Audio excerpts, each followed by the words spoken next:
过来消息来看，这个5日连假去高雄寿山，还有寿山动物园的游客，还有车哦，真多。警方伫礼拜嘛去取缔噪音真大，个驾车违规改装车，有民众翘高链骑重型机车哦。警方一下晡就开出20张的罚单咯。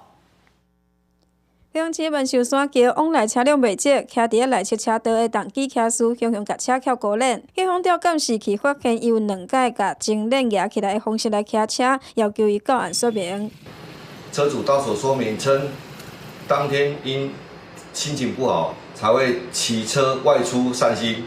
并以跳高链方式宣泄情绪。万寿山桥是通往寿山甲寿山动物园的主要道路，临近道路嘛有将近90度的发夹弯。当地居民讲，无警察的时阵，就常常看到改装车伫咧遮飙车，嘛常常听到改装车的声音。这个肉粽节的连假，甚至出现一个下晡就互开20张罚单的状况。就是常常会有飙车组队啊，就是都改装车的那一种啊。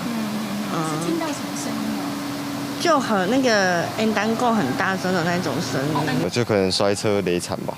就是会直接脚会破皮虫，或者是整个人飞出去，就比较危险。